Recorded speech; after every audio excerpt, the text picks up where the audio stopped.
আসসালামু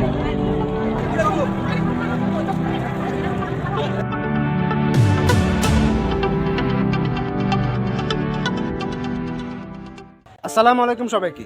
আশা করি সবাই ভালো আছেন। চলে আসলাম নতুন আরো একটি ভিডিও নিয়ে। এই ভিডিওতে আপনারা দেখবেন চাঁদপুর ভ্রমণ নিয়ে। আমরা এখন অবস্থান করছি লাকসাম জংশনে। এখান থেকে আমরা ট্রেনে করে যাব। ট্রেনে করে গিয়ে কত টাকা খরচ হয়েছিল এবং টোটাল চাঁদপুর ভ্রমণে কত টাকা খরচ হবে তাই এই ভিডিওতে তুলে ধরার চেষ্টা করব। আশা করি এই ভিডিওটি ভালো লাগবে। তাহলে না টেনে সম্পূর্ণ ভিডিওটি উপভোগ করুন। তাহলে কথা না বেরিয়ে ভিডিওটি শুরু করা যাক।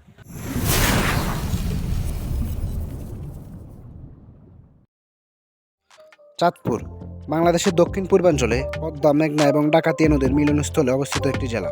ইলিশের অন্যতম প্রজনন কেন্দ্র হওয়ায় চাঁদপুরকে বলা হয় ইলিশের বাড়ি। আজকে আমাদের এই ভ্রমণ গল্পে আপনাদেরকে নিয়ে যাব ইলিশের বাড়ি চাঁদপুরে। আমরা চাঁদপুর গিয়েছিলাম চট্টগ্রাম থেকে আসা সাগরিকা এক্সপ্রেসে করে। আমরা ট্রেনে উঠেছিলাম লাকসাম জংশন থেকে। এখান থেকে চাঁদপুরের ভাড়া হচ্ছে 30 টাকা। যেহেতু আমরা গিয়েছিলাম ঈদের পর দিন, তাই স্বাভাবিকভাবে ট্রেনে ওই দিন প্রচুর মানুষ ছিল। এই জন্য প্রায় অর্ধেকটা পথ আমাদের দাঁড়িয়ে দাঁড়িয়ে যাওয়া লাগছে। আমাদের ট্রেনটি ছেড়েছিল সকাল 11টা 30 মিনিটে। ট্রেনে মানুষের ভিড়ে এভাবে দাঁড়াতে দাঁড়াতেই পরের স্টেশনগুলোতে কিছু মানুষ নেমে যায়। তাই সিট খালি হওয়ার সাথে সাথে আমরা বসে পড়ি এবং ট্রেন হতে বাইরের সুন্দর কিছু দৃশ্য উপভোগ করি।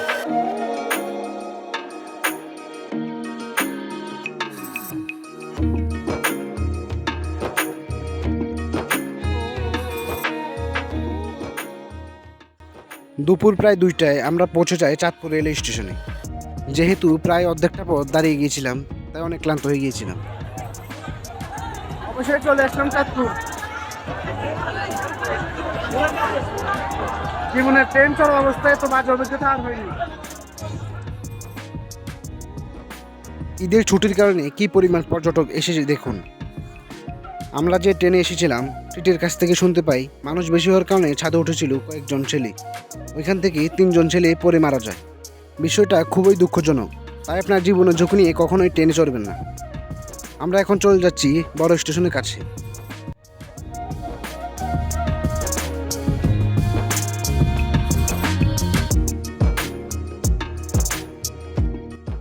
অনেকটা ক্লান্ত হওয়ার পর আমরা প্রথমেই চলে যাই হোটেলে।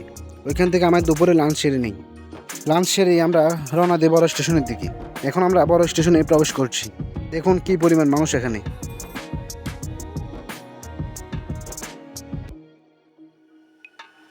এই হচ্ছে বড় স্টেশনে ইলিশের চত্বর, যা আপনি প্রবেশ করার সাথে সাথে দেখতে পেয়ে যাবেন।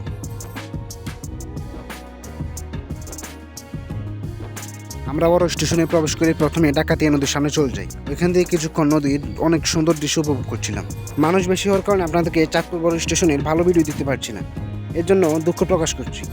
তারপরও যতটা সম্ভব ভালো করার চেষ্টা করছি। যদি আমাদের ভিডিওগুলো আপনাদের কাছে ভালো লেগে থাকে তাহলে চ্যানেলটিকে সাবস্ক্রাইব করবেন এবং ভিডিওতে লাইক দিয়ে পাশে থাকবেন। এখন চাঁদপুরে বড় স্টেশনের আমার কাছে ভালো লাগা কিছু ভিডিও উপভোগ করুন।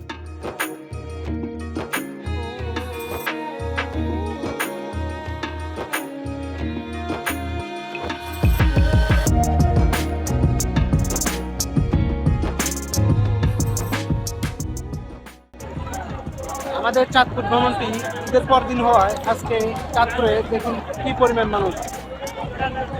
এই পরিমাণ মানুষ আমি চাঁদপুরে এর আগে কখনোই দেখিনি।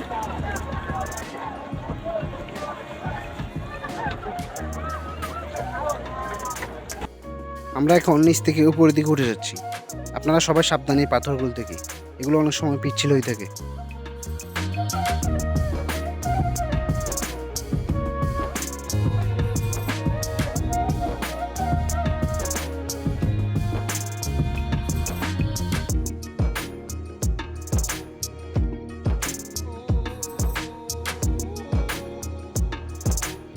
আমরা উপরে উঠে দেখতে পাই সামনে বেলপুরি দোকান।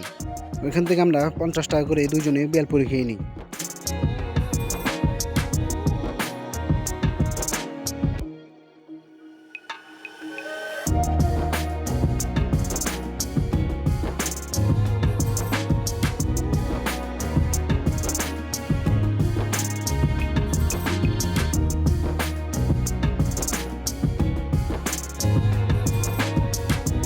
বেলপুরি খেয়ে আমরা চাঁদপুর বড় স্টেশনের মাঝখান থেকে কিছু ভিডিও ধারণ করি।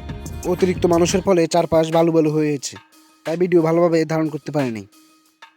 তবুও যতটা সম্ভব চেষ্টা করেছি। তাই যদি ভিডিও ভালো লেগে থাকে তাহলে লাইক দিয়ে যাবেন। এখন আমরা যাচ্ছি চাঁদপুর 3 নদীর মোহনার দিকে।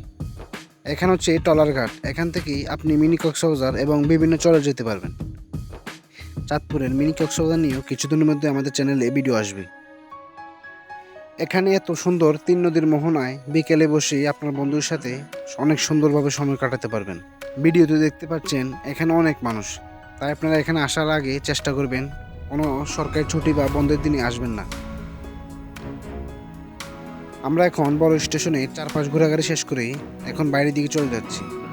দেখতে পাচ্ছেন কি পরিমাণ মানুষ, যার ফলে আমরা ভালোভাবে ভিডিও বানাতে পারছিলাম না। আমরা এখন যাচ্ছি বড় স্টেশনের মধ্যখানে অবস্থিত রক্তধারা স্মৃতিসৌধের কাছে। এখান থেকে অনেক সুন্দর ভিউ পাওয়া যায়।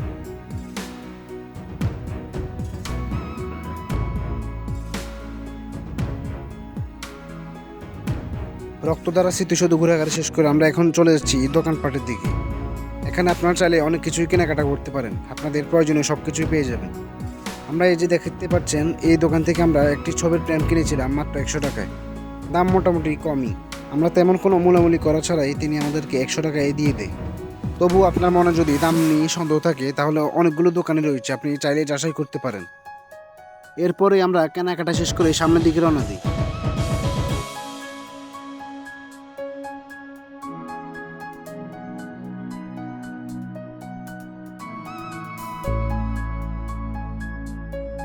কিছুক্ষণ হাঁটতে হাঁটতে আমরা চলে আসি চাঁদপুর বড় স্টেশনের মধ্যমণি ইলিশের চত্বরে। এখানে দেখতে পাচ্ছেন কি পরিমাণ মানুষ। এখানে বাচ্চাদের বিনোদনের জন্য অনেক ব্যবস্থা করা হয়েছে, বাচ্চাদের পাশাপাশি বড়দের জন্য অনেক বিনোদনের ব্যবস্থা করা হয়েছে। তাই আপনারা এটা ভাববেন না বড় স্টেশনে এসে আপনারা শুধু নদীর পাড়েই বসে থাকবেন, এখানে আপনারা অনেক ধরনের বিনোদন উপভোগ করতে পারবেন।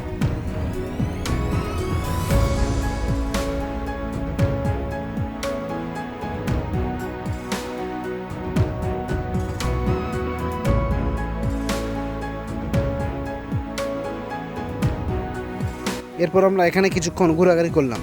এখন আমরা বড় স্টেশন হতে বের হয়ে যাচ্ছি। এখান থেকে আমরা বের হয়ে যাব চাঁদপুর কালীবাড়িতে। ওইখানে গিয়ে চাঁদপুরের সবচেয়ে বিখ্যাত 1 মিনিটে আইসক্রিম খাবো। আমাদের সাথে থাকুন এবং ভিডিওটি উপভোগ করুন। আপনারা যদি বড় স্টেশন থেকে চাঁদপুর কালীবাড়িতে যেতে চান তাহলে বড় স্টেশন হতেই রিক্সা অথবা অটোতে যেতে হবে। এক্ষেত্রে ভাড়া নেবে 20 থেকে 30 টাকার মতো। এক্ষেত্রে সময় লাগে 15 থেকে 20 মিনিট। আমরা যে সময় গিয়েছিলাম ওই সময় অনেক জ্যাম ছিল, তাই আমাদের একটু সময় বেশি লেগেছিল।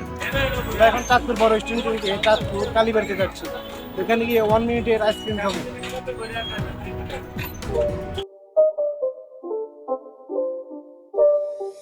It's not a game, it's a rich thing.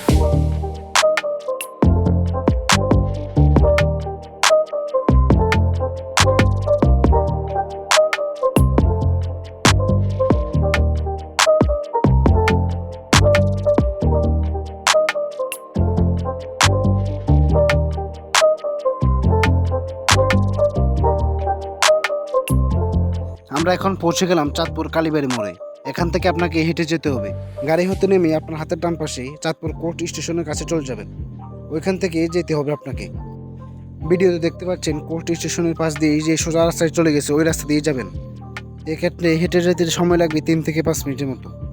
এখানে দেখতে পাচ্ছেন চাঁদপুর কোর্ট স্টেশনে কি পরিমাণ মানুষের ভিড়।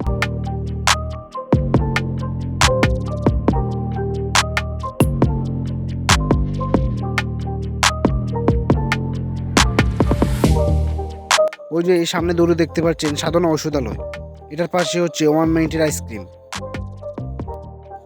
1 মিনিট মূলত হচ্ছে চাঁদপুরের জনপ্রিয় একটি মিষ্টি দোকান। এখানে আপনারা ঘি, মিষ্টি, রসগোল্লা আরও ইত্যাদি পেয়ে যাবেন।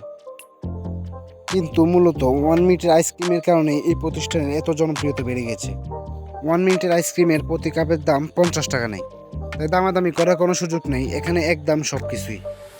আমরা এসে দুটো আইসক্রিমের জন্য অর্ডার দিয়ে দিই। দেখতে পাচ্ছেন কীভাবে আইসক্রিমগুলো বানানো হয়।